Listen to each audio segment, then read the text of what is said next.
Again, I'd like to wish everybody a happy St. Patrick's Day. Surprisingly warm weather in Chicago this time of year. 71 degrees. It's amazing. Uh, Usually St. Patrick's Day is really rainy and overcast, which I guess should be, Irish holiday. Um, but today was very warm. I went to working today. I came home and I just flipping through these videos, and saw the interview, David Miscavige and Ted Koppel. Now I've seen it about two times before, twice before. I've never seen the 15-minute segment that they supposedly have in front of that intro to talking with David Miscavige. I'd say David Miscavige gets his ass handed to him in a high hat in this interview. Wow, where to start with this guy? Again, what do I always say is the fault of everything. If anything that's bad, the fault is arrogance. And this is probably the most arrogant man. Now, I'm sure every Scientologist tuned in to watch this when it was airing. And I think Tori Chrisman, Tori Magoo 44 mentions this, that, everybody watched that and then it was kind of like a letdown for everybody to be like, oh yeah, he did good. He goes, you have our detract, let's not, he goes, because you could deduce what the interview or what the kind of 15-minute piece in the beginning is, because, I was talking about Scientology and I had its critics and they go to the interview. And he goes, well, let's not give the American people the wrong idea. This is not a random sampling of people. These are, like how the KKK would be to the blacks, or interviewing neo-Nazis about the Jews.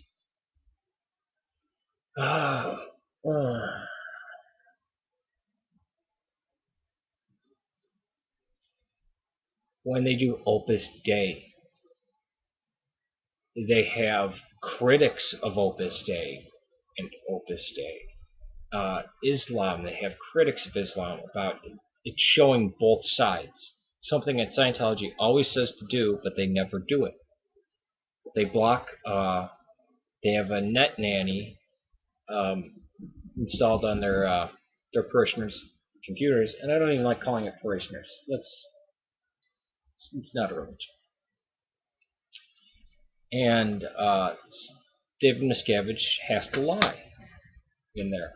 And the Scientologists obviously knew he was lying, but thinks it's acceptable. Ted Koppel's a wog. Filthy humans. He's not a Superman. Homo novus, like like David Miscavige or L. Ron Hubbard or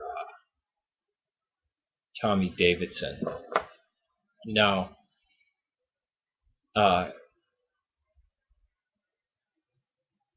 got like 100 topics. I'm trying to think to fit this into 15 minutes.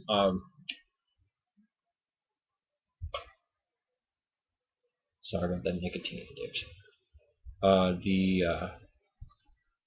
He goes through and he says, there's allegations they make. Oh, we're the most charitable organization in the world. We give more than any religion. And then Ted Koppel asks him, well, the Catholic Church does a lot of charity too. Catholic Church being the biggest religion in the world. It's only one sect of Christianity, but it's bigger than Islam. And he says, oh no, per capita, per person. Scientology is a minor cult. Now, I could have me and two other guys say, well, we do more charity than anybody in the world, even Scientologists, because 100% of us are doing charity work. What other religion can claim that 100% of their members does charity work? Or, all three of us are priests. We're the most holy religion. Can the Christians, can the Muslims say that? Can the science,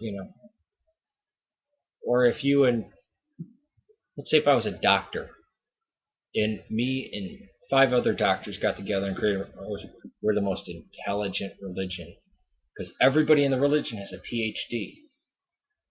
Yeah, you can't do, see, these per capita things are really ridiculous. When you per capita, yeah, it works for some things, but it's really easy for people to skew it.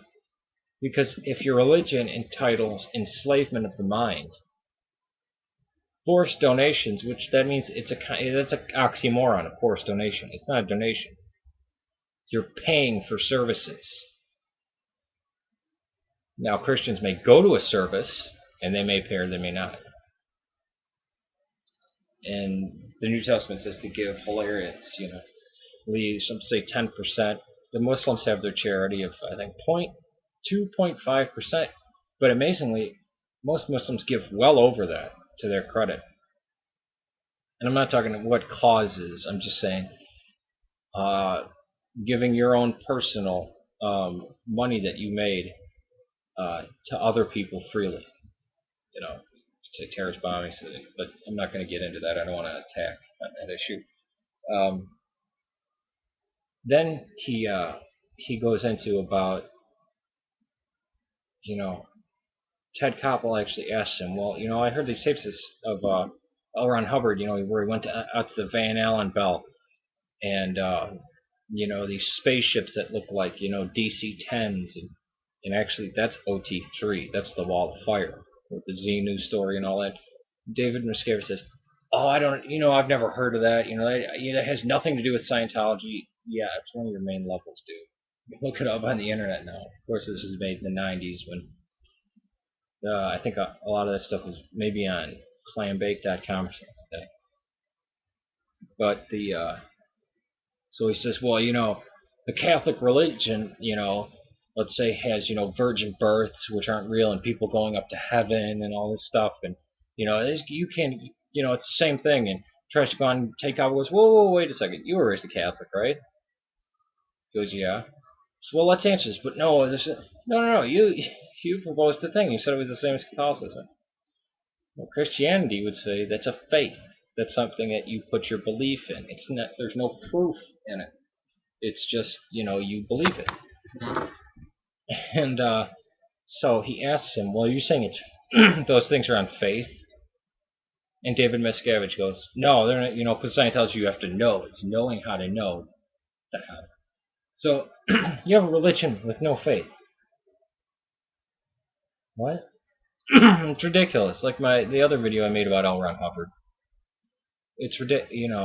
L. Ron Hubbard goes out of his way to say it's a science, and then they come in as the United Churches of Florida and take over Clearwater.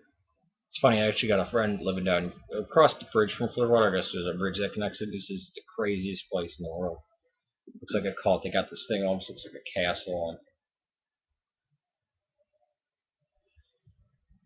Scientology winds up looking so bad with Dave Miscavige playing because he's very defensive.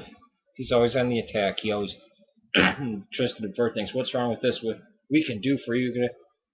And Ted Koppel asks him questions, and he always takes it as an attack. This is how you can know if things are cults. If you ask honest questions and you get, well, what about them? No, I asked you the question. He always tries to, slip out, dodge the question, move it to something else, And it's ridiculous when you can go up to somebody and ask, but that doesn't make. If somebody tells you, well, that doesn't make sense. How can this be? You're a Nazi. You're, a hate monger. You're a suppressive person. It's it's really ridiculous. The fact that I actually made a video long back on a different channel, one that's not mine anymore, but Black Liberation Theology. And I was saying, well, it's actually a fascist movement because once you take communism and you replace the proletariat with nation or race, that's basically the textbook definition of fascism. And I got, you're a racist from this black supremacist who didn't think whites were allowed to ask questions. We were supposed to be scared and humble. I mean, a very strange view to have. Not held by any of the civil rights workers because they wanted equality. They wanted civil rights. But I'm sure this happens in any hate group and any cult. In cults, it's basically what they are because they're about control, power, and money. It's not based on belief. And I know religions go off into that. Don't get me wrong. I mean, there's some things that go crooked, but when the basic tenet is money, which is Scientology, you know, the way to make money is in a religion, not writing books. It's L. Ron Hubbard. So this interview just goes on and on to the torture of David Miscavige because he's supposed to be the greatest communicator. That's what Dianetics is about, is communication. And Ted Koppel, who's a professional reporter, one of the most widely known, most well-respected reporters, better communicator than David Miscavige, just calmly, coolly, not worked up, just kicks the shit out of him. And not in a hostile way. And I don't think he was trying to do it in a house. He was just asking honest, direct questions like a reporter should. Now, I don't particularly like or dislike Ted Koppel, but I think this interview is amazing. And I think you can just type in interview with David Miscavige. It was done by ABC News. And just watch it. And just watch David Miscavige destroy himself. And even if you look at him, he's got, the kind of like haircut, almost like 50s haircut, and with really cheap looking suit, actually. He's there and he's trying to act. And, this, seasoned reporter is just asking questions like a normal person would, in a very calm, cool manner, not reactionary, not defensive, not, aggressive. And just David Miscavige is just getting his ass beat by himself, basically, because each time they ask a question, each time Ted Koppel asks a question, David Miscavige goes on in these wild allegations. Oh, there was supposed to be an Alaskan Siberia. It sounds like a conspiracy theorist talking. But I guess that's what Scientology really mass produces, is conspiracy theorists. The whole universe and matter and history and science is all one big conspiracy. This is all an illusion. Now, Scientology is a form of Gnosticism. This is modern day Gnostics. Because what do you have? You have secret knowledge guarded by the few and the elite. And you have to go up levels to get to it. And the base belief is that matter is evil and spirit is totally good. Sound familiar? It's Gnosticism. And the all physical existence. That's why the Gnostics weren't charitable. They didn't want to go out and help people because you couldn't help people by feeding them. You were just prolonging their suffering. You were just giving into their desires. The way to free somebody in the Gnostic idea, the way to build charity, is for them to become enlightened. I don't think somebody can become enlightened if they're starving to death, but oh well. And Gnosticism died out. Because what was Gnosticism preying on? Rich people. And what is Scientology doing? Rich people. So I want you to go back and, if you're interested, and look at my videos about Gnosticism, and look at what Scientology is. Striking similarity. Scientology will die out too. Maybe maybe slower, because we've got so much information. There's always new people stumbling into traps. But I also want to say one last thing.